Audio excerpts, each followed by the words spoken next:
Hi ಎಲ್ಲ ವಿದ್ಯಾರ್ಥಿಗಳೇ, KCET and neat ಸ್ಟೂಡೆಂಟ್ಗೆ ಮತ್ತೊಂದು ವೆರಿ ಇಂಪಾರ್ಟೆಂಟ್ ವೀಡಿಯೋಗೆ ಸುಸ್ವಾಗತ. ಈ ಒಂದು ವಿಡಿಯೋದಲ್ಲಿ ನಿಮ್ಗೆ ಏನು ಹೇಳಿಕ್ಕೆ ಹೋಗ್ತದೆ ಅಂತಂದರೆ ಸುಮಾರು 15ರಿಂದ 16 ನಿಮ್ಮ ಕ್ವಶನ್ಸ್ಗಳನ್ನೇ ಹೇಳ್ತಿದ್ದೀನಿ. ಈ ಒಂದು ವಿಡಿಯೋ ನೀವೇನು ಮಾಡ್ರಿ ಅಂತಂದು 1.5x ಅಥವಾ 2x ಇಡೋದು ಕೇಳಿ. ಯಾಕಂದರೆ ಈಗ ಬರ್ತಕ್ಕಂಥ ಒಂದು 15-16 ಡೌಟ್ಸ್ಗಳು ಏನಂತಂದರೆ ನಿಮ್ಮ ಡೌಟ್ಸ್ಗಳು ಆಗಿರ್ತವೆ. ಹಂಗಾಗಿ 1.5x ಅಥವಾ 1.75x ಇಡೋದು ಕೇಳಿ. ಯಾಕಂದ್ರೆ ಟೈಮ್ ಕೂಡ ಸೇವ್ ಆಗುತ್ತೆ ನಿಮಗೆ. ಓಕೆ, ಒಂದೇದು ಫಸ್ಟ್ ಆಫ್ ಆಲ್ ನೋಡಿ, ಅಷ್ಟು ಕೂಡ ಕ್ವಶನ್ಸ್ ಕವರ್ ಮಾಡ್ಲಿಕ್ಕೆ ಟ್ರೈ ಮಾಡ್ತಿದ್ದೀನಿ. Sir, I want to admission round to college. What can we do, sir? Means choice we have to give, sir ಅಂತಂದು. ಸೊ ನೋಡಿ, ಇವಾಗ ಏನಂತಂದರೆ ಸದ್ಯಕ್ಕೆ ಏನಾಗಿದೆ ಅಂತಂದ್ರೆ ಪ್ರೊವಿಷನಲ್ ರಿಸಲ್ಟ್ ಬಂದಿದೆ. ಇವತ್ತು ಏನಾಗ್ತದೆ, ಫೈನಲ್ ರಿಸಲ್ಟ್ ಬರ್ತದೆ. ಫೈನಲ್ ರಿಸಲ್ಟ್ ಬಂದಾದ ತಕ್ಷಣ ಯಾವೆಲ್ಲ ಫೈನಲ್ ರಿಸಲ್ಟ್ ಕೋರ್ಸ್ಗಳದ್ದು ಬರ್ತದೋ ಆ ಒಂದು ಕೋರ್ಸಸ್ಗಳಿಗೆ ಚಾಯ್ಸ್ ಎಂಟ್ರಿ ಅಂತ ಬಿಡ್ತಾರೆ. ಗೊತ್ತಿರುವಾಗೆ ಈಗಾಗಲೇ ಕೇದವರು ತಿಳಿಸಿದ್ದಾರೆ ನಮಗೆ 1 and 4 ಚಾಯ್ಸ್ 1 ಮತ್ತು 4 ಅಷ್ಟೇ ಕೊಡ್ತಾರೆ. ಚಾಯ್ಸ್ 1 ಕೊಟ್ಟರೆ ಅಡ್ಮಿಷನ್ ಆಗಲೇಬೇಕು. ಮತ್ತು ಚಾಯ್ಸ್ 1 ಕೊಟ್ಟ ತಕ್ಷಣ ಅಡ್ಮಿಷನ್ ಮತ್ತೆ ಸಡನ್ನಾಗಿ ಕಾಲೇಜ್ಗೆ ಹೋಗೋದಲ್ಲ. ಕೆಲವೊಂದಿಷ್ಟು ಈಗ ಚಾಯ್ಸ್ 2 ಕೊಟ್ಟು ಒಂದು ಆಳು ದುಡ್ಡು ಪೇ ಮಾಡಿತ್ತಂದ್ರೆ ನೀಟ್ ಸ್ಟೂಡೆಂಟ್ ಅವ್ರದ್ದು ಬೇರೆ, KC ಸ್ಟೂಡೆಂಟ್ ಚಾಯ್ಸ್ 2 ಕೊಟ್ಟಿದ್ರೆ ಬಟ್ ದುಡ್ಡು ಪೇ ಮಾಡಿದ್ದಿಲ್ಲ. ಸೊ ಹಂಗಾಗಿ ಈ ಸರ್ತಿ ನೀವು ಚಾಯ್ಸ್ 1 ಕೊಟ್ಟ ತಕ್ಷಣ ಆಟೋಮೆಟಿಕ್ಲಿ ದುಡ್ಡು ಪೇ ಮಾಡಬೇಕು. ನಿಮ್ಗೆ ಎಷ್ಟು ದುಡ್ಡು ಕೇಳ್ತದೋ ಅದರಲ್ಲಿ ಅಷ್ಟು ದುಡ್ಡು ಪೇ ಮಾಡಿ ಕಾಲೇಜ್ಗೆ ಹೋಗಿ ರಿಮೈನಿಂಗ್ ಅಮೌಂಟ್ ಡಾಕ್ಯುಮೆಂಟ್ಸ್ ತೊಗೊಂಡು ಅಡ್ಮಿಷನ್ ಆಗಬೇಕು. ಸೊ ನೆಕ್ಸ್ಟ್ ಪ್ರೊಸೆಸ್ ಹೇಳ್ತಾ ಹೋಗ್ತೀನಿ, ಒಂದೊಂದೇ ವಾಚ್ ಮಾಡ್ತಾರೆ ಅಷ್ಟೇ. ಅಂದರೆ ಫೈನಲ್ ರಿಸಲ್ಟ್ ಬರೋರು ಕೂಡ ಅಡ್ಮಿಷನ್ ಇಲ್ಲ. ನೆಕ್ಸ್ಟ್ ಎರಡನೇದು ಬಂದುಬಿಟ್ಟು ನೋಡಿ, sir I got BHMS course, I do not want college, what should I do sir? They should give choice for sir. ನೋಡಿ, ನೀವು ಈ ರೀತಿಯಾಗಿ ಡಿಸಿಷನ್ ತೊಗೊಳೋಕ್ಕಿಂತ ಮುಂಚೆ 100 ಸತಿ ಯೋಚನೆ ಮಾಡಿ. ಕೇಳಿದವರು ಒಂದು ಚಾಯ್ಸ್ ಫಾರ್ ಕೊಟ್ಟು ಎಕ್ಸಿಟ್ ಮಾಡಿದ್ ಅಂತ ಹೇಳಿದ್ದಾರೆ, ವಾಪಸ್ ರೌಂಡ್ 3ಗೆ ಕರ್ಕೊಳ್ಳಲ್ಲ ಅಂತ ಹೇಳಿದ್ದಾರೆ ಸದ್ಯಕ್ಕೆ. ಸೊ ಹಾಗಾಗಿ ನಿಮಗೆ BHMS ಬೇಡ ಅಂತಂದರೆ ನೆಕ್ಸ್ಟ್ ರೌಂಡ್ಗೆ ಹೋಗ್ಲಿಕ್ಕಂತರೂ ಬರಲ್ಲ, ಅದೊಂದು ತಿಳ್ಕೊಬೇಕು. ಅಂದರೆ ಪಾರ್ಟಿಸಿಪೇಟ್ ಮಾಡ್ತೇನೆ ಸೀಟ್ ಸಿಕ್ಕೋರು ಅಂದ್ರೆ ನೆಕ್ಸ್ಟ್ ರೌಂಡ್ ಪಾರ್ಟಿಸಿಪೇಟ್ ಮಾಡ್ಲಿಕ್ಕೆ ಬರಲ್ಲ. ಸೊ ಹಂಗಾಗಿ ಕೇಳಿದವರು ಇನ್ಸ್ಟ್ರಕ್ಷನ್ ಏನೂ ಕೂಡ ಕೊಟ್ಟಿಲ್ಲ ಇನ್ನೂ ಸದ್ಯಕ್ಕೆ ಪರಿಸ್ಥಿತಿ ಯಾವ ರೀತಿ ಅಂದರೆ ಚಾಯ್ಸ್ 1 ಕೊಟ್ಟು ಅಡ್ಮಿಷನ್ ಆಗಿರಿ, ಬೇಕಾದ್ರೆ ಅಪ್ಗ್ರೇಡಿಂಗ್ ಕೊಡ್ತಾರೆ ನಿಮಗೆ ಬೇಕಾದರೆ. ಓಕೆ, ಅಪ್ಗ್ರೇಡಿಂಗ್ ಕೊಡ್ತಾರೆ, ಇಲ್ಲ ಚಾಯ್ಸ್ 4 ಕೊಟ್ಟು ಎಕ್ಸಿಟ್ ಆಗಬೇಕು ಅಷ್ಟೇ. ಕೆಯಿಂದ ಎಕ್ಸಿಟ್ ಮತ್ತು ಯಾವುದೇ ರೀತಿ ಕೌನ್ಸಿಲಿಂಗ್ ಪಾರ್ಟಿಸಿಪೇಟ್ ಮಾಡ್ಲಿಕ್ಕೆ ಬರಲ್ಲ. ಸೊ ಹಂಗಾಗಿ ನಿಮಗೆ BHMS ಬೇಡ ಆಗಿತ್ತಂದ್ರೆ ಯಾಕೆ ಆಪ್ಷನ್ ಎಂಟ್ರಿ ಮಾಡಿದ್ದೀರಿ ನೀವು? ಹೌದಲ್ವಾ? ಕೇಳಿದವರು ಹೀಗೆ ಕುಂದಿರ್ತಾರೆ ಈಗ. ಯಾಕಂದರೆ ನಿಮಗೆ ಬೇಡತ್ತಂದ್ರೆ ಅವ್ನು ಯಾಕೆ ಆ್ಯಡ್ ಮಾಡ್ಬೇಕಿತ್ತು ನೀವು? ಹೌದಲ್ವಾ? ಸುಮ್ಮನೆ ನಿಮ್ಗೆ ಸೀಟ್ ಸಿಗ್ತಾವತ್ತಂದ್ರೆ ಡೈರೆಕ್ಟ್ 3rd ರೌಂಡಿಗೆ ಕೊಡ್ತಿದ್ರು ಅವರು, ಯಾಕೆ ಆ್ಯಡ್ ಮಾಡಬೇಕಿತ್ತು ಅಂತಾರೆ ಅವರು. ಸೊ ಹಂಗಾಗಿ ಚಾಯ್ಸ್ 4 ಕೊಡೋಕ್ಕಿಂತ ಮುಂಚೆ 100 ಬಾರಿ ಯೋಚನೆ ಮಾಡಿರಿ, ಯಾಕಂದರೆ ಎಕ್ಸಿಟ್ ಆದರೆ ವಾಪಸ್ ಬರೋದಿಲ್ಲ. ನೆಕ್ಸ್ಟ್ ಮೂರನೇ ಕ್ವಶನ್ ಏನಿದೆ ನೋಡಿ, sir can I edit the options ಅಂತಂದು. ಎಡಿಟಿಗೆ ಸದ್ಯಕ್ಕೆ ಬರಲ್ಲಪ್ಪ, ಯಾಕಂದರೆ ಅವ್ರು ಕೈದವ್ರು ಹೇಳಿಬಿಟ್ಟಿದ್ರು ಮಾಕ್ ರಿಸಲ್ಟ್ ಅನ್ನೋದು ಇದೇನು ಫಸ್ಟ್ ರೌಂಡ್ ಅಲ್ಲ, ಇದು second round. Second round mock ರಿಸಲ್ಟಿಗೆ ಮತ್ತೆ ಎಡಿಟ್ ಮಾಡ್ಲಿಕ್ಕೆ ಚಾನ್ಸ್ ಬಿಡಲ್ಲ, ಡೈರೆಕ್ಟಾಗಿ ರಿಸಲ್ಟ್ನ ಬಿಡ್ತಾರೆ, ಫೈನಲ್ ರಿಸಲ್ಟ್ ಬಿಡ್ತಾರೆ, ವಾಪಸ್ ಎಡಿಟ್ ಮಾಡ್ಲಿಕ್ಕೆ ಬರಲ್ಲ. ವಾಪಸ್ ಎಡಿಟ್ ಯಾವಾಗ ಮಾಡ್ಬೋದು ನೀವು? ಸೀಟ್ ಸಿಕ್ಕಿಲ್ಲ ಅಂದರೆ, ಅಥವಾ ಸೀಟ್ ಸಿಕ್ಕಿಲ್ಲ ಅಂದರೆ ಮಾತ್ರ ಏನಾಗ್ತದೆ, ನೆಕ್ಸ್ಟ್ 3rd ರೌಂಡ್ಗೆ ಹೋಗಿರ್ತಾರಲ್ಲ ಅಲ್ಲಿ ಎಡಿಟ್ ಮಾಡ್ಬೋದು. ಓಕೆ, ನೆಕ್ಸ್ಟ್ 4ನೇ question, sir which choice we have to choose if we had not allotted any college in BAMS course? ನೋಡಿ, ಓಕೆ, ಅರ್ಥ ಆಯಿತು. ನೋಡಿ, ಸೆಕೆಂಡ್ ರೌಂಡಲ್ಲಿ ಯಾವುದೇ ರೀತಿ ನಿಮಗೆ ಸೀಟ್ ಸಿಕ್ಕಿಲ್ಲ ಅಂತಂದರೆ BAMS ಅಂತಲ್ಲ, ಯಾವುದೇ ಒಂದು ಕೋರ್ಸ್ ಆಗಿರಿ ನಿಮಗೆ ಯಾವುದೇ ರೀತಿಯಾಗಿ. ಓಕೆ, ಯಾವ ಟು ಚೂಸ್ ಇಫ್ ಯಾವ ಚಾಯ್ಸ್ ಎಂಟ್ರಿ ಮಾಡ್ಬೇಕಂತ ನಿಮ್ಗೆ ಯಾವುದು ಕೂಡ ಸೀಟೇ ಸಿಕ್ಕಿಲ್ಲ ಅಂದರೆ ಯಾವುದೇ ರೀತಿ ಚಾಯ್ಸ್ ಎಂಟ್ರಿ ಮಾಡೋ ಅವಶ್ಯಕತೆ ಇಲ್ಲ, ಡೈರೆಕ್ಟಾಗಿ 3rd ರೌಂಡ್ಗೆ ಹೋಗ್ತಾರೆ. ಸೀಟ್ ಅಲಾಟ್ಮೆಂಟ್ ಆಗಿಲ್ಲ ಅಂತಂದರೆ ಡೈರೆಕ್ಟಾಗಿ 3rd ರೌಂಡ್ಗೆ ಹೋಗ್ತೀರಾ. Okay, next question, sir while upgrading is there any chance of getting seats in 3rd round? ಹೌದು, ಖಂಡಿತವಾಗ್ಲೂ ಕೂಡ ಚಾನ್ಸಸ್ ತುಂಬಾ ಇರ್ತದೆ. ಅಪ್ಗ್ರೇಡಿಂಗ್ ಹೋಗ್ರಿ, ಯಾರ್ಯಾರು ಹೋಗ್ಬೇಕು ಅಂದ್ಕೊಂಡಿದ್ರೆ ಹೋಗ್ರಿ, ಖಂಡಿತವಾಗ್ಲೂ ಕೂಡ ಹೋಗ್ರಿ. ಮೇಲೆ ಅಪ್ಪರ್ ಏನಾದರೂ ಇನ್ ಕೇಸ್ ಚೆನ್ನಾಗಿರೋ ಚಾಯ್ಸಸ್ ಏನಾದರೂ ಅಂದರೆ ಆಪ್ಷನ್ಸ್ಗಳನ್ನ ಏನಾದರೂ ಇದ್ದರೆ, ಲೈಕ್ ಎಕ್ಸಾಂಪಲ್ ಇವು ಹತ್ರ ಬಂದುಬಿಟ್ಟಿದ್ರಿ, 3ನೇ ಆಪ್ಷನ್ ಸಿಕ್ಬಿಡಿದ್ರೆ ನಿಮಗೆ, ಇನ್ನೂ 2 ಅಥವಾ 1 ನಿಮ್ಮ ಡ್ರೀಮ್ ಕಾಲೇಜು 1, ಅದು ಬಿಟ್ಟರೆ ಪರವಾಗಿಲ್ಲ, 2 ಇದು ಪರವಾಗಿಲ್ಲಪ್ಪ, ಬರೋದಿರಲಿ, ಆದರೂ ಕೂಡ 1, 2 ಇನ್ನೂ ಚೆನ್ನಾಗಿದೆ ಅಂತಂದು ಅಂತಾರೆ, ಅಪ್ಗ್ರೇಡಿಂಗ್ ಹೋಗ್ರಿ, ಚೆನ್ನಾಗಿ ಸಿಗ್ಬೋದು ನಿಮಗೆ, ಪಕ್ಕ ಸಿಗುತ್ತೆ. Next, sir please say how to go 3rd round after administration? ಅದ್ರ ಬಗ್ಗೆ ಡೀಟೇಲಾಗಿ ಕೇಳಿದವ್ರು ಹೇಳ್ತಾರೆ. ಅಂದರೆ ಈಗ ಸೆಕೆಂಡ್ ರೌಂಡು ಅಡ್ಮಿಷನ್ ಆಗಿ ಮತ್ತು ಅಪ್ಗ್ರೇಡಿಂಗ್ ಏನಾದರೂ 3rd ರೌಂಡ್ಗೆ ಹೋಗ್ತಾರೆ ಅಂತಂದರೆ ಯಾವ ರೀತಿ ಪ್ರೊಸೆಸ್ ಅಂತ ಕೇಳ್ತಾ ಇದ್ದಾರೆ. ಸೊ ಅವ್ರು ಹೇಳಿದ್ರೆ ಅಡ್ಮಿಷನ್ ಅಂತೂ ಕಂಪ್ಲೀಟ್ ಮಾಡಬೇಕು, ದುಡ್ಡೆಲ್ಲನೂ ಕೂಡ ಪೇ ಮಾಡಬೇಕು, ಕೆಲವೊಂದಿಷ್ಟು ಷರತ್ತುಗಳು ಒಪ್ಪಂದಗಳು ಕೇಳಿದವ್ರ ಜೊತೆ ಮಾಡಿಕೊಂಡು 3rd ರೌಂಡ್ ಅಪ್ಗ್ರೇಡಿಂಗ್ ಹೋಗಬೇಕು. ಅದು ಯಾವ ರೀತಿ ಅಂತ ಕೇಳಿದವ್ರು ಹೇಳಬೇಕು. ಸೊ ಅದು ಯಾವುದೇ ರೀತಿಯಾಗಿ ಕೇಳಿದವರು ಕೂಡ ಸ್ಪಷ್ಟನೆ ಯಾರಿಗೂ ಕೂಡ ಕೊಟ್ಟಿಲ್ಲ. ಮೀನ್ಸ್ ಅವತ್ತು ಅಪ್ಗ್ರೇಡಿಂಗ್ ಹೋಗ್ಲಿಕ್ಕೆ ಚಾನ್ಸ್ ಕೊಡ್ತೀವಿ, ನೀವು ಅಡ್ಮಿಷನ್ ಆಗಿರಿ, ಡಾಕ್ಯುಮೆಂಟ್ಸ್ ಅಲ್ಲೇ ಇದ್ರೆ ಪರವಾಗಿಲ್ಲ, ನೆಕ್ಸ್ಟ್ ಬೇರೆ ಅಪ್ಗ್ರೇಡಿಗೆ ಹೋದಾಗ ಬೇರೆ ಕಾಲ ಸಿಕ್ತಂದ್ರೆ ಎಲ್ಲನೂ ಕೂಡ ಡಾಕ್ಯುಮೆಂಟ್ಸ್ ಕೊಡಿಸುವಂಥ ಪ್ರಯತ್ನ ಎಲ್ಲನೂ ಕೂಡ ಮಾಡ್ತಾರೆ, ವರಿ ಮಾಡ್ಕೊಬೇಡಿ ಅಂತ ಅಷ್ಟೇ ಹೇಳಿದ್ರು ಹೊರತು ಯಾವ ರೀತಿ ಪ್ರೊಸೆಸ್ ಅಂತ ಹೇಳಲ್ಲ. ಸೊ ನೋಡೋಣ, ಮುಂದೆ ಬರೋ ದಿನಗಳಲ್ಲಿ ಹೇಳ್ತಾ ಹೋಗ್ತೀನಿ, ವರಿ ಮಾಡ್ಕೊಬೇಡಿ. Okay, next, sir BMS we can had new college please sir play? ಈಗ BMS ಅಂತಲ್ಲ, ಯಾವುದೇ ಕಾಲೇಜಸ್ಸು ಕೂಡ ಈಗ 3rd ರೌಂಡ್ಗೆ ಆ್ಯಡ್ ಮಾಡ್ಲಿಕ್ಕೆ ಬರಲ್ಲ. ಯಾವೆಲ್ಲ ಆ್ಯಡ್ ಮಾಡ್ಲಿಕ್ಕೆ ಬರ್ತಂತಂದರೆ ಇದುವರೆಗೂ ಸೆಕೆಂಡ್ ರೌಂಡ್ವರೆಗೂ ಕೂಡ ಒಂದೊಂದು ಕಾಲೇಜು ಇನ್ನೂ ಕೂಡ ಕೌನ್ಸಿಲಿಂಗಲ್ಲಿ ಪಾರ್ಟಿಸಿಪೇಟ್ ಮಾಡಲಿಕ್ಕೆ ಸೀಟ್ ಮೆಟ್ರಿಕ್ಸಲ್ಲಿ ಬಂದಿದ್ದಿಲ್ಲ ಅಂತಂದರೆ ಹೊಸದಾಗಿ ಥರ್ಡ್ ರೌಂಡಿಗೆ ಬಂತಂದರೆ ಅಂಥ ಕಾಲೇಜಸ್ ಮಾತ್ರ ಆ್ಯಡ್ ಮಾಡ್ಲಿಕ್ಕೆ ಬರ್ತದ. ಇಲ್ಲಾಂತಂದ್ರೆ ಯಾವೂ ಕೂಡ ಆ್ಯಡ್ ಮಾಡ್ಲಿಕ್ಕೆ ಬರೋಲ್ಲ.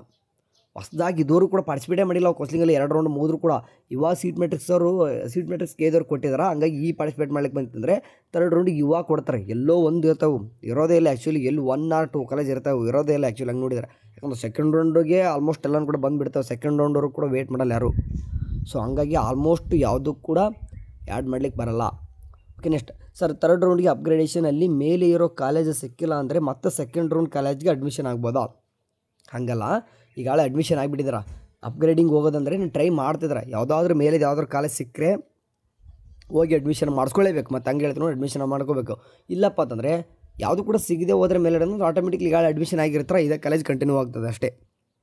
Okay, next sir, belong to SG category. Okay, SG category, SCG category, but I have been allotted a GM seat. What do sir? ಏನು ಮಾಡೋ ಅವಶ್ಯಕತೆ. GM ಅಂದರೆ ಜನರಲ್ ಮೆರಿಟ್ ಅಪ್ಪ. SG ಅಂದರೆ ನಿಮ್ದು ಅದೊಂದು ಏನಪ್ಪ ರಿಸರ್ವೇಷನ್ ಕ್ಯಾಟಗರಿ, ಅದರಲ್ಲಿ ಸಿಕ್ಕಿಲ್ಲ. ಜನರಲ್ ಮೆರಿಟ್ ಅಂದರೆ ಆಲ್ ಓವರ್ ಎಲ್ಲ ಕರ್ನಾಟಕದ ಸ್ಟೂಡೆಂಟ್ ಎಲ್ಲರೂ ಕೂಡ ಬರ್ತಾರೆ. ಆಲ್ ಓವರ್ ಕರ್ನಾಟಕನ ಬದಲು ಎಲ್ಲ ಕೌನ್ಸಿಲಿಂಗಲ್ಲಿ ಪಾರ್ಟಿಸಿಪೇಟ್ ಮಾಡುವಂಥ ಸ್ಟೂಡೆಂಟು ಜನರಲ್ ಮೆರಿಟ್ ಅಂದರೆ ನಿಮ್ಮ ರ್ಯಾಂಕ್ ವೈಸ್ ಏನಾಗಿದೆ, ಒಂದು ರ್ಯಾಂಕ್ ಒಂದು ಬಂದಿದೆಯಲ್ಲ ಅದ್ರ ಮೇಲೆ ಕೊಟ್ಟವ್ರೆ. ಸೊ ಹಂಗಾಗಿ ನೀವೇನು ಕೂಡ ಮಾಡುವಂಥ ಅವಶ್ಯಕತೆ ಇಲ್ಲ. ಜನರಲ್ ಮೆರಿಟ್ ಸಿಕ್ಕರೆ ನಿಮ್ಗೆ ಬೆಟ್ರ್ ಅದೇನು. ಓಕೆ ಸರಿ.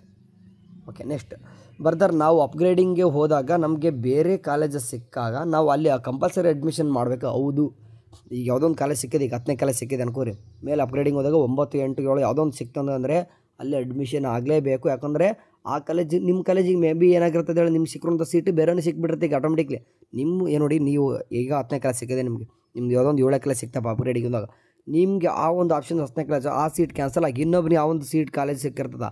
ಸೊ ಹಂಗಾಗಿ ಅಪ್ಗ್ರೇಡಿಗೆ ಹೋದಾಗ ಏನಾಗ್ತದೆ, ಆಟೋಮೆಟಿಕ್ಲಿ ನೀವೇನಾಗಬೇಕು, ನೀವು ಅಡ್ಮಿಷನ್ ಆಗಲೇಬೇಕು. ನೆಕ್ಸ್ಟ್ ಬರ್ತಾರೆ, ನನಗೆ ಫಸ್ಟ್ ರೌಂಡಲ್ಲಿ ಸಿಕ್ಕ ಕಾಲೇಜು ಸಿಕ್ಕಿದೆ, ನಾವು ಏನು ಮಾಡಬೇಕು ಹೇಳಿ ಬ್ರೋ. ಫಸ್ಟ್ ರೌಂಡಲ್ಲಿ ಸೀಟ್ ಸಿಕ್ಕಿದೆ ಅಂದರೆ ಚಾಯ್ಸ್ 2 ಕೊಟ್ಟಿರ್ತಾರೆ ಅಂದ್ಕೊಂಡಿರ್ತೀನಿ. ನೀವಾಗ ಏನಿಲ್ಲ, ವಾಪಸ್ ಈ ಸರ್ತಿ ಅಡ್ಮಿಷನ್ ಆಗಲೇಬೇಕು. ಹಂಗಾಗಿ ಚಾಯ್ಸ್ 1 ಕೊಡಬೇಕು. ಈ ಸರ್ತಿ ಚಾಯ್ಸ್ 1 ಕೊಟ್ಬಿಟ್ಟು ಈಗ 10 ರೂಪಾಯಿ ಪೇಮೆಂಟ್ ಮಾಡಿದರೆ, ಅಂದರೆ 10 ರೂಪಾಯಿ ಪೇಮೆಂಟ್ ಮಾಡಿದರೆ ಅಂದರೆ ಈ ಹಿಂದೆ ಅಂದರೆ ಫಸ್ಟ್ ರೌಂಡಿಗೆ ಚಾಯ್ಸ್ 2ನ ಕೊಟ್ಬಿಟ್ಟು ಆಗಲೇ 10 ರೂಪಾಯಿ ಪೇಮೆಂಟ್ ಮಾಡಿದರೆ, ಇವಾಗ ಏನಿಲ್ಲ, ಆಟೋಮೆಟಿಕ್ಲಿ ಚಾಯ್ಸ್ 1 ಕೊಟ್ಟ ತಕ್ಷಣ ಕನ್ಫರ್ಮೇಷನ್ ಸ್ಲಿಪ್ ಬರ್ತದೆ.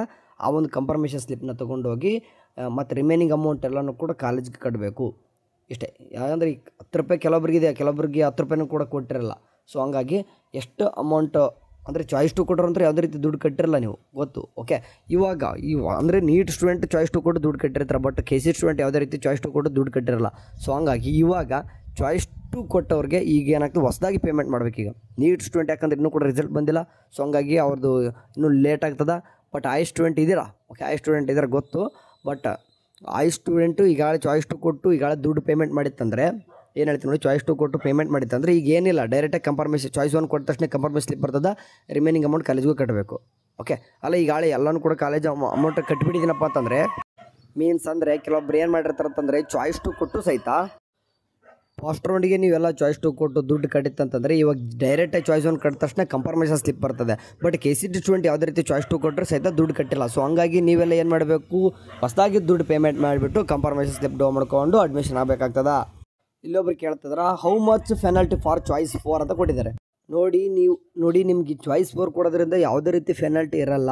ಓಕೆ, ಈ ಚಾಯ್ಸ್ 1 ಕೊಟ್ಟು ಅಡ್ಮಿಷನ್ ಆಗಿ ಮತ್ತೆ ಕ್ಯಾನ್ಸಲ್ ಮಾಡ್ಕೊಳಕ್ಕೆ ಹೋತಂದ್ರೆ ಪೆನಾಲ್ಟಿ ಇರ್ತದೆ. ಚಾಯ್ಸ್ 4 ಕೊಡೋಂಗಿತ್ತಂದರೆ ಯಾವುದೇ ರೀತಿ ಪೆನಾಲ್ಟಿ ಇರಲ್ಲ, ಬಟ್ ಕೆಯಿಂದ ಎಕ್ಸಿಟ್ ಆಗ್ತಾರೆ ಅಷ್ಟೇ.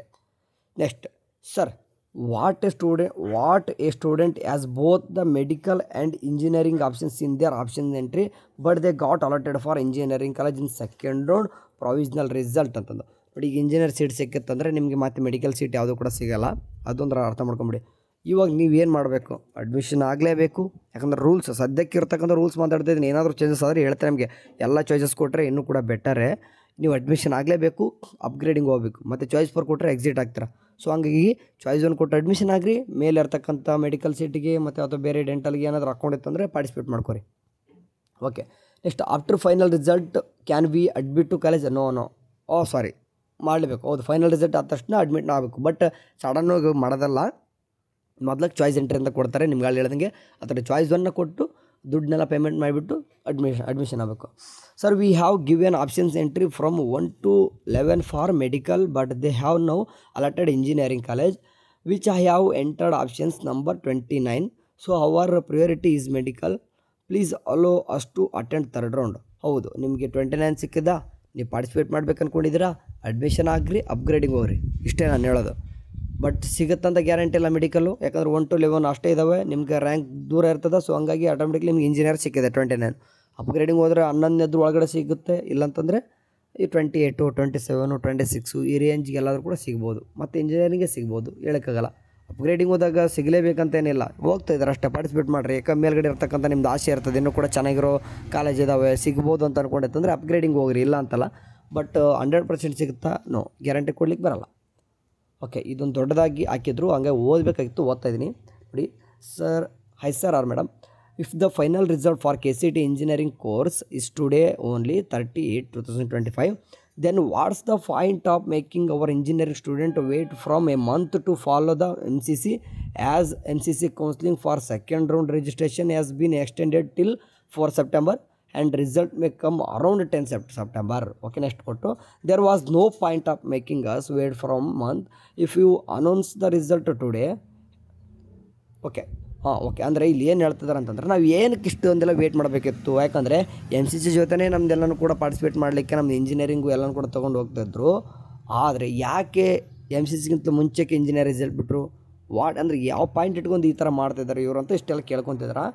ಅವ್ರು ಮತ್ತೆ ಈಗ ನೋಡಿ, ಮತ್ತೆ MCC ಅವ್ರಿಗೆ ಕೂಡ ಏನು ಮಾಡಿದ್ರು, ಪೋಸ್ಟ್ ನೋಡಿದೆ ಸೀಟ್ ಕ್ಯಾನ್ಸಲೇಷನ್ September 4 ಅವ್ರಿಗೆ ಕೂಡ ಎಕ್ಸ್ಟೆಂಡ್ ಮಾಡಿದ್ರೆ ಒಂದು ಅರೌಂಡ್ September 10 ರಿಸಲ್ಟ್ ಬರ್ತಂತ ಹೇಳ್ತಿದ್ವಿ ನಾವು ಕೂಡ ಎಲ್ಲರೂ. And I request the KA director to give choice 2 and choice 3 for engineer students so that they have could hold seats for third round which may benefit for engineer student. Yes, ನಾವು ಕೂಡ ಬೆಳಗ್ಗಿಂದ ಇದನ್ನೇ ಹೇಳ್ತಾ ಇದ್ದೀವಿ. Choice 2 and 3 ಕೊಟ್ಬಿಟ್ರೆ ಯಾವುದೇ ರೀತಿ ಮೋಸ ಅಂತರೂ engineer student ಕೂಡ ಅನ್ಸಲ್ಲ. ಇವಾಗ ಯಾವ ರೀತಿ ಆಗಿಬಿಟ್ಟಿದೆ ಅಂತಂದರೆ, ಈಗ ಎಲ್ಲರದ್ದು ಒಟ್ಟಿಗೆ ಬಿಡದೆ ರಿಸಲ್ಟು, ಅಂದರೆ ಮೆಡಿಕಲ್ ಡೆಂಟಲ್ ಕೂಡ ಬಿಡದೆ MCC ಜೊತೆಗೆ ಹೋಲ್ಡ್ ಇಟ್ಕೊಂಡು ಓನ್ಲಿ ಇಂಜಿನಿಯರಿಂಗ್ ಮತ್ತು ಆಯುಷ್ ಕೂಡ ಬಿಟ್ಕೊಂಡ್ಬಿಟ್ಟವ್ರೆ. ಸೊ ಹಂಗಾಗಿ ಈಗ ಫೈನಲ್ ರಿಸಲ್ಟು ಕೂಡ ಇಂಜಿನಿಯರ್ ಎಲ್ಲ KCET ಸ್ಟೂಡೆಂಟ್ ಜೊತೆ ಆಯುಷ್ ಒಂದೇ ಬಿಡುತ್ತೆ ಅಂತ ಹೇಳಿದಾರೆ. ಸೊ ಯಾವ ರೀತಿ ಇದು ಜಸ್ಟಿಸ್? ಕೆಲವೊಂದು ಸ್ಟೂಡೆಂಟ್ಗೆ ಜಸ್ಟಿಸ್ ಆದರೆ ಇನ್ನೊಂದು ಕೆಲವೊಂದು ಸ್ಟೂಡೆಂಟ್ಗೆ ಇನ್ಜಸ್ಟಿಸ್. ಓಕೆ, ಅಂದರೆ ಮೆಡಿಕಲ್ ಡೆಂಟಲ್ದವ್ರಿಗೆ ಅಷ್ಟೇ ಸಪ್ರೇಟ್ ಈ ರೀತಿ ಮಾಡ್ಕೊಳ್ಳೋದು, ಇವ್ರಿಗಷ್ಟೇ ಈ ರೀತಿ ಮಾಡೋದು ಯಾಕೆ ಅಂತಂದು ಕೇಳ್ತಾ ಇದ್ದಾರೆ. ಸೊ ಹಂಗಾಗಿ ಚಾಯ್ಸ್ ಎಲ್ಲನೂ ಕೂಡ ಕೊಟ್ಬಿಟ್ರೆ ಹೋಲ್ಡ್ ಇಟ್ಕೊಂಡಾದ್ರೂ ಹೋಗ್ತಾರೆ ಅವ್ರು ಹುಡುಗರು. ಅಂದರೆ ಹೋಲ್ಡ್ ಇಟ್ಕೊಂಡಿರ್ತಾರೆ, ಆರಾಮ್ಸೆ ನೀಟ್ ಸ್ಟೂಡೆಂಟ್ ಕೂಡ ಥರ್ಡ್ ರೌಂಡಿಗೆ ಬರ್ತದೆ, ಎರಡು ಕೂಡ ಮತ್ತೆ ಕಂಬೈಂಡಾಗೆ ಹೋಗುತ್ತೆ. Okay, next I am really disappointed by this KA procedure which has no meaning with all those new rules and regulations. ಖಂಡಿತ ನೋಡಿ, ಅದಕ್ಕೋಸ್ಕರ ಎಲ್ಲ ಒಂದು ಸ್ಟೂಡೆಂಟ್ ಕೊಡಿ ನೋಡಿ ಎಷ್ಟು ಆಸಕ್ತಿ ಇದೆ. ಇವು ಎಷ್ಟು ಎಲ್ಲರೂ ಕೂಡ ಎಷ್ಟು ಇದಾಗ್ತಿದೆ ಅಂತಂದರೆ 13 ಸ್ಟೂಡೆಂಟ್ ಕೂಡ ಲೈಕ್ ಮಾಡಿದ್ದಾರೆ ಅದಕ್ಕೆ. ನೋಡಿ, ಏನೇ ಮಾಡಲಿ ನಮ್ಮ KEದವರು ಮಾತ್ರ ಸದ್ಯಕ್ಕೆ ಈಗಿರ್ತಕ್ಕಂಥ ರೂಲ್ಸ್ ಮಾತ್ರ ಸಿಕ್ಕಾಪಟ್ಟೆ ಸ್ಟೂಡೆಂಟಿಗೆ ಆಪೋಸಿಟೇ ಆಗಿದ್ದಾವೆ. ಕೆಲವೊಂದಿಷ್ಟು ಸ್ಟೂಡೆಂಟಿಗೆ ಏನೋ ಮಾಡ್ಲಿಕ್ಕೆ ಹೋಗಿ ಎಲ್ಲ ಒಂದು ಸ್ಟೂಡೆಂಟ್ KCET ಸ್ಟೂಡೆಂಟಿಗೆ ಆಲ್ಮೋಸ್ಟ್ ಇದನ್ನೇನು ಮಾಡ್ತಾಯಿದ್ದಾರೆ, ತಪ್ಪಾಗಿ ಮಾಡ್ತಾಯಿದ್ದಾರೆ ಅನ್ನೋ ಅನ್ನಿಸ್ತಾ ಇದೆ ನಮಗೂ ಕೂಡ. ಯಾಕಂದರೆ ಯಾಕೆ ಚಾಯ್ಸು ಎಲ್ಲನೂ ಕೂಡ ಕೊಟ್ಟರೆ ಏನಾಗ್ತಿತ್ತು ಇವರಿಗೆ? ವರ್ಷ ಏನೋ ಒಂದು 100 ಸ್ಟೂಡೆಂಟು, ಒಂದು 150 ಸ್ಟೂಡೆಂಟ್ ಆ ರೀತಿ ಮಾಡೋದ್ರಿಂದ ಎಲ್ಲ ಒಂದು ಸ್ಟೂಡೆಂಟು ಕೂಡ ಸಫರ್ ಆಗೋದು ಯಾಕೆ? ಎಲ್ಲ ಹುಡುಗರು ಆಸೆ ಇದ್ದಿರ್ತದೆ ಹೋಲ್ಡ್ ಇಟ್ಕೊಂಡು ಹೋಗೋಣ, ಅದಕ್ಕೆ ಬೇಕಿದ್ದೆಲ್ಲ ಕನ್ಫ್ಯೂಷನು. ಅವರು ನೀಟ್ ಸ್ಟೂಡೆಂಟ್ ಈಗ ರಿಸಲ್ಟ್ ಅನೌನ್ಸ್ಮೆಂಟ್ ಮಾಡಿದೆ, ಎಲ್ಲನೂ ಕೂಡ ಒಮ್ಮಿಗೆ ಬಿಟ್ಟಿದ್ರು ನಡೀತತ್ತಲ್ವ? ಏನು ಅಡ್ಮಿಷನ್ ಮಾಡಿಸಲಿಕ್ಕೆ KCET ಸ್ಟೂಡೆಂಟ್ಗೆ ಏನು ಅಷ್ಟು ಏನು ಗೊತ್ತಾಗೋದಿಲ್ವ? ಅಷ್ಟೊಂದು ಡೇಟ್ಸ್ಗಳು ಏನಾದರೂ ಬೇಕಾ? ಈಗ ಎಕ್ಸ್ಟೆಂಡ್ ಮಾಡ್ಕೊಂಡು ಹೋಗ್ತಾರೆ, ಗೊತ್ತು ನಮಗೂ ಕೂಡ. ಬಟ್ ಎರಡು ಒಟ್ಟಿಗೆ ಬಿತ್ತಿದ್ರೆ ಹುಡುಗರು ಕಾಯ್ತಾ ಇರ್ತಾರೆ, ಹೆಂಗಿದ್ರು ಅಡ್ಮಿಷನ್ಗೆ ಯಾಕಂತ ಕುಂತಿರ್ತಾರೆ, ಅಷ್ಟೊಂದು ಡಿಲೇ ಮಾಡೋದಿಲ್ಲ. ಓಕೆ, ಏನೋಪ್ಪ ಏನು ಮಾಡ್ಲಿಕ್ಕೆ ಬರಲ್ಲ. ಈ ಸದ್ಯಕ್ಕಂದ್ರೂ ನಮ್ಮ ಪ್ರಕಾರ ಈಗಿರ್ತಕ್ಕಂಥ ರೂಲ್ಸ್ ಪ್ರಕಾರ ಚಾಯ್ಸ್ 1 ಮತ್ತು 4 ಅಷ್ಟೇ ಇದ್ದಾವೆ. ನೋಡೋಣ, ಚಾಯ್ಸ್ 2 ಆ್ಯಂಡ್ 3 ಕೊಡ್ತಂದ್ರೆ ನಿಮ್ಮ ಲಕ್, ಇಲ್ಲಂತಂದರೆ ಅಡ್ಮಿಷನ್ ಆಗಿರಿ, ಅಪ್ಗ್ರೇಡಿಂಗ್ ಹೋಗ್ರಿ ಅಷ್ಟೇ. ಸರಿ ಕಣ್ರು, ಇದಿಷ್ಟು ಹೇಳಬೇಕಿತ್ತು. ಯಾಕಂದರೆ ಈ ಒಂದು ಪಾಯಿಂಟಿಗೆಲ್ಲ ಎಷ್ಟಿದೆ ಅಂದರೆ ಬೇಜಾರಿಂದ ಹೇಳ್ತಿದ್ದಾರೆ. ಒಬ್ಬರದೇ ಅಲ್ಲ, ಇದು ಸಾವಿರಾರು ಸ್ಟೂಡೆಂಟ್ದು ಕತೆ ಇದೆ ಆಯಿತಾ. ಸರಿ, ಏನೇ ಆಗಲಿ ಫೈನಲ್ ರಿಸಲ್ಟ್ ಬರಲಿ, ಅದಾದ ತಕ್ಷಣ ಏನಾದರೂ ಬಂದು ಹೇಳ್ತೀನಿ. ಬಾಯ್.